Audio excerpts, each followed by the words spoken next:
CM Chandrababu అధ్యక్షతన CRDA సమావేశమైంది. రాజధాని నిర్మాణాలు అలాగే భూ సమీకరణలపై చర్చిస్తున్నారు. రాజధాని గ్రామాల్లో మౌలిక సదుపాయాలు ఇతర అభివృద్ధి కార్యక్రమాలపై సీఎం సమీక్షిస్తున్నారు. ఇక సిఆర్డీఏ సమావేశం తర్వాత సీఎంతో 3 మెన్ కమిటీ భేటీ కానుంది. రాజధాని రైతుల సమస్యలకు సంబంధించినటువంటి వివరాలను కూడా సీఎంకు 3 మెన్ కమిటీ వివరించనుంది.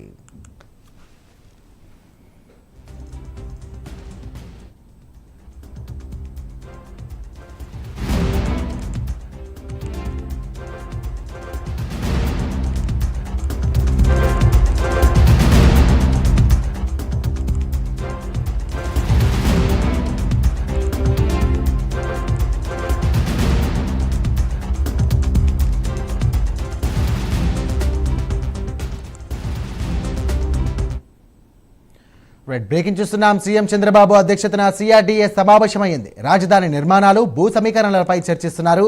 రాజధాని గ్రామాల్లో మౌలిక సదుపాయాలు ఇతర అభివృద్ధి కార్యక్రమాలపై ఇక సీఎం సమీక్షిస్తున్నారు.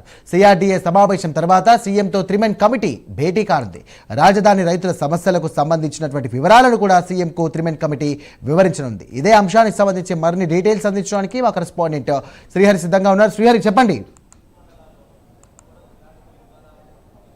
రైట్ సాయిరామ్, ఏదైతే అమరావతి రాష్ట్ర సచివాలయంలో సీఎం చంద్రబాబు అధ్యక్షతన అయితే 3 మెన్ కమిటీ అయితే సమావేశం అయింది. ఇందులో ప్రధానంగా చూసుకున్నట్లయితే 3 మెన్ కమిటీలో ప్రధానంగా స్థానిక ఎమ్మెల్యే ఎవరైతే తెనాలి శ్రావణ్ కుమార్, అదేవిధంగా మంత్రి నారాయణతో పాటు సిఆర్డీ అధికారులు కూడా ఈ సమావేశానికి అయితే హాజరయ్యారు. అయితే దీంట్లో ప్రధానంగా రేపటి నుంచి చూసుకున్నట్లయితే 2వ దశ ల్యాండ్ పూలింగ్ అనేది కూడా ప్రారంభం కానుంది. అయితే దీంట్లో ఇప్పటికే ప్రధానంగా ఏదైతే ఫస్ట్ ల్యాండ్ పూలింగ్ ఏదైతే ఉందో దీంట్లో ఇప్పటికే ల్యాండ్ పూలింగ్ ఏదైతే తీసుకున్న దానికి ఈ గతంలో ఎలా అయితే చేశారో దానికి అనుగుణంగా ఫేజ్ 2లో కూడా ల్యాండ్ పూలింగ్ అనేది ఉండబోతుంది. అయితే ఇప్పుడు ఫేజ్ 1లో ఏవైతే బెనిఫిట్స్ రైతులకి చేశారో వాటన్నిటినీ కూడా ఫేజ్ 2లో బెనిఫిట్స్ చేస్తారా, లేక వేరే ఇంకేమైనా అదనంగా బెనిఫిట్స్ ఏమైనా చేయాల్సి ఉంటుందా అనే దానిపైన అయితే ఈరోజు ఏదైతే 3 మెన్ కమిటీ ఏదైతే ఉందో ఈ కమిటీలో కూడా చర్చించే అవకాశం ఉంది. అయితే దీంట్లో పాటు ప్రధానంగా రేపటి నుంచి చూసుకున్నట్లయితే గ్రామ కమిటీల్లో ఇప్పటికే ఏదైతే గ్రామ సభలు వాటితో పాటు గ్రామ సభలతో పాటు ప్రధానంగా చూసుకున్నట్లయితే అమరావతి ఈ ల్యాండ్ పూలింగ్ 2వ ల్యాండ్ పూలింగ్ ఏదైతే ఉందో దీనికి సంబంధించి ప్రతి గ్రామంలో కూడా సిఆర్డీఏ కార్యాలయాలు అయితే ప్రారంభించారు. ఇప్పటికీ దీనికి సంబంధించి సిబ్బందిని కూడా నియమించారు. దీంతో పాటు ప్రధానంగా చూసుకున్నట్లయితే సెకండ్ ల్యాండ్ పూలింగ్ ఏదైతే ఉందో దీంట్లో 20,494 ఎకరాలు ఏదైతే ఉందో దీన్ని మరి ఆ 24,000 ఎకరాలను అయితే ల్యాండ్ పూలింగ్కి రేపు సేకరించనున్నారు. దీంట్లో ప్రధానంగా చూసుకున్నట్లయితే ఒకేసారి రేపు ఉదయం అయితే 7 గ్రామాలకు సంబంధించిన కూడా గ్రామ సభలు కూడా నిర్వహించబోతున్నారు. దీనికి ఇప్పటికే కార్యాలయాలతో పాటు అధికారులను నియమించారు.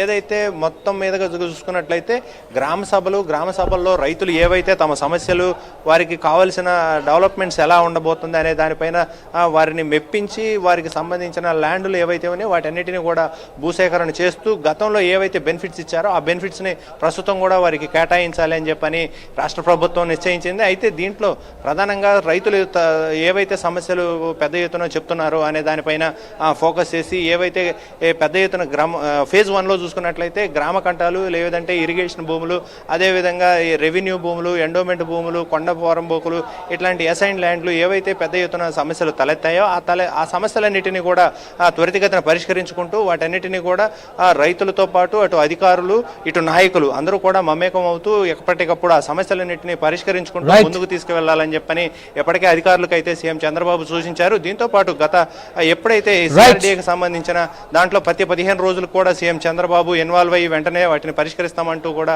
హామీ అయితే ఇచ్చారు. Sairam. Right, thank you Srihari.